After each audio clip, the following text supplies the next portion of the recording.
When we speak, we're engaged in a miracle. The ability of one person to utter sounds that another person can interpret as meaning is possibly the most profound and mysterious feature of our existence. That's from George Steiner. And think about that for a moment. Communication is a miracle. That we can communicate at all is absolutely outstanding. Yet can we agree that some of us can communicate better than others?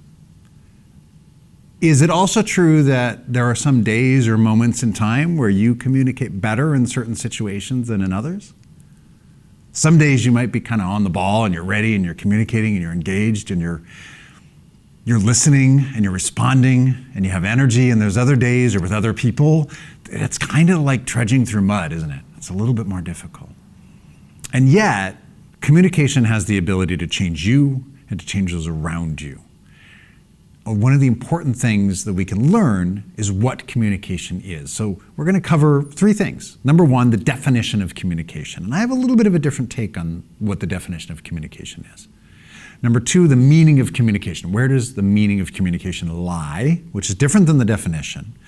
And then lastly, the interference, the noise that can interfere with communication. And I have a little bit of a different take on that part as well, in the types of noise that can get in the way of communicating. So let's cover the definition of communication. Now, before I go into the actual definition, which is really quite simple, I want to postulate something, I want to argue something, because communication, most people see communication as a soft skill. Right? It's nebulous, it has feelings, it's hard to sort of kind of put your finger on it sometimes. And that is absolutely true.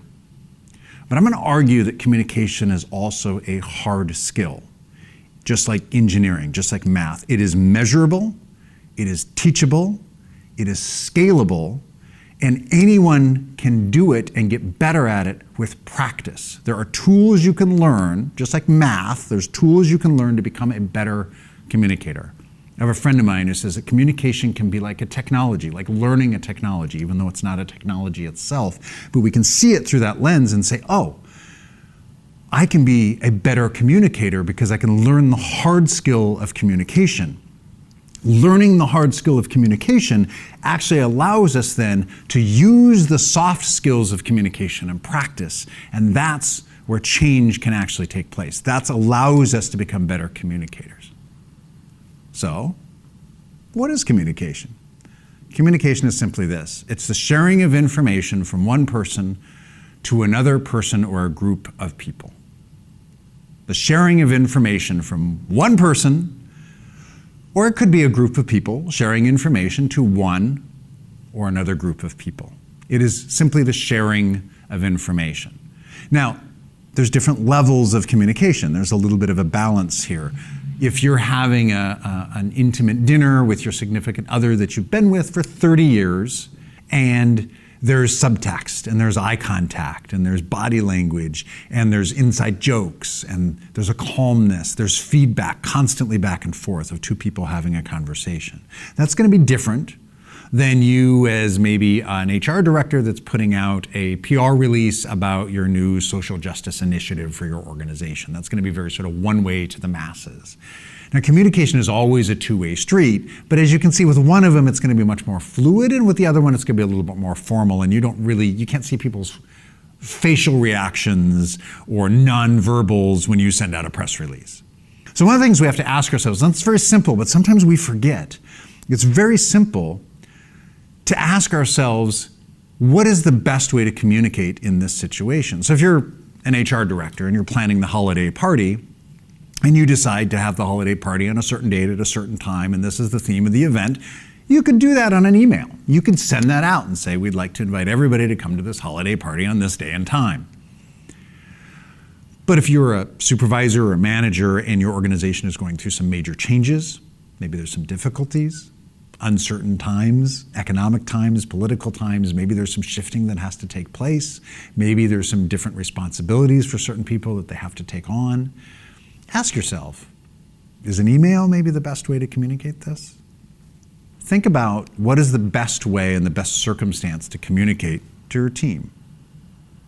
Communication is sending information from one person to another person or to a group of people.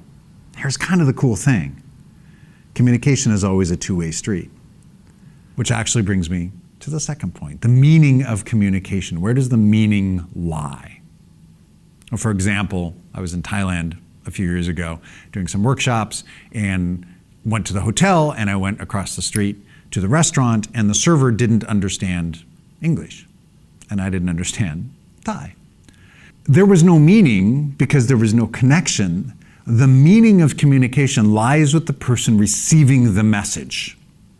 So if I'm in a country where I don't understand the language and I'm trying to speak to you, let's say you speak a different language and you don't understand English, I need to adapt my communication so that you understand me. Now, if there's two different languages being spoken, then you have to do something else. You need to use a technology, or you need to use sign language or body language so that you understand. The meaning of that message that I'm trying to give lies with you. It doesn't lie with me, it lies with you. Therefore, it's my responsibility as the sender of the message to make sure that you understand it as best as possible. I tore my rotator cuff. I went to go see the doctor. The doctor says, "You've done this, blah, blah, blah, blah." And he used all these medical terms that I don't understand. Now, the doctor was nice. There was no communication that took place until he was able to translate his own medical terminology into something much more simple that I could understand. Because when he was explaining to me, the meaning lied with me. His message had to make sense to me, which doesn't understand medical terminology. And so he had to adapt his language to me so that there could be a meaning. And so when you're talking to other people, be aware of that. The meaning lies with the person receiving the information. Therefore, it is the sender's responsibility to communicate as clearly as possible so that the receiver understands. And sometimes we get that backwards, because sometimes we think, oh my gosh, no, how can you not understand what I'm saying? Which kind of brings me to my third point, which is this miracle of communication. And there's all of these things that try and get in the way to interfere with that communication.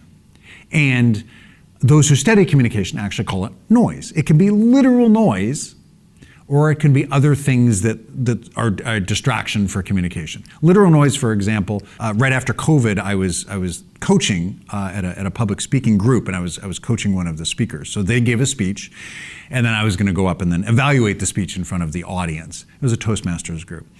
And we're meeting outside because we all know what happened with COVID, so we were outside at this group. We were sitting in grass in a park. And as she was speaking, this helicopter came in and kind of hovered, because there was a helicopter landing pad near the park, and it sort of hovered almost over the park and then came down and swooped down and landed. Very distracting visually, and certainly actual noise was in the way. And very good speaker, but she just started speaking louder and louder and louder, and we're all trying to listen, but also being, wow, it's kind of cool. There's a helicopter flying above the trees. Like, what's going on? And so one of the things I mentioned after the speech, when I was basically coaching her through what to do, is to say, hey, it's okay to stop. When there's noise, it's okay to acknowledge it and be like, let's just wait for the helicopter to land, and then I'll continue my speech. Where was I? We have to acknowledge the interference that might take place when we're communicating. Sometimes, like a helicopter, it's actual noise. Other times, it maybe somebody has like really bright, glittery earrings, which could be awesome, but maybe a little bit distracting. Maybe you're at a conference or at a meeting, and the person sitting next to you hasn't taken a shower for like a week and a half. Well, that can be distracting. Maybe somebody is wearing clothes that don't quite fit. I mean, there's nothing wrong with any of these things, but in our own brains, we have to be aware of what can distract us. Right now, there's a little window over here, and sometimes I see somebody walk by, and that can be a little bit of a distraction. So I need to be aware of that. So be aware of your potential distractions that are around you that might alter the communication or hinder the communication that takes place. If you're going to have a really deep and heavy conversation, you probably don't want to do it at a pub. You might want to find somewhere quiet and doesn't have distractions. If you're going out and you're having fun, then it's totally okay to have that conversation at somewhere like a pub. But here's another big distraction: ourselves. We can distract from communication in our own brains, in our own thoughts, in our own hearts. And part of that could be maybe we're hungry, and so we're thinking about lunch and we're not listening to the other person talking. But it also could be maybe you're the type of person that is like, I need the facts so I can get going and get moving on my day. And the person who's sharing is really into story and emotion and trying to inspire people. And you're thinking, I just need to know what to do so I can get going with my day. Now, I don't want to stereotype people. You could be somebody who loves stories and emotions, but you're behind on a deadline. So you're just like, just tell me what to do. I don't want to talk for 20 minutes about somebody's feelings. All of these situations can come in play. But between different situations and different personalities and different feelings, we can be distracted ourselves. And one of the things that helps us minimize the noise is simply being aware of that. Oh, yeah, you're going and you're telling this wonderful story that I don't have time for, but how do I listen in? How do I engage? This is noise that is distracting me from your point. So I need to be aware of what's inside of me. I need to have a presence, a check-in with just me. Am I okay? Am I in pain? Am I hungry? Am I distracted? Okay. These are things that might get in the way of communication. But once we're aware of it, now we can start to overcome it and actually create that connection. So we covered the definition of communication. The communication is just a sharing of information between a person to a group of people. We've covered the meaning of communication. And the meaning of communication lies with the person receiving the message. Therefore, it's the responsibility of the person sending the message to be as clear as possible. And then also to be aware of the noise, the interference that can come and disrupt communication, whether that is outside of us or whether that's inside of us. If we do these things, if we're aware of these things, then our communication, that hard skill of communication, can help us become better at the soft skill of practicing communication. And that's what changes you, and that's what changes everybody around you.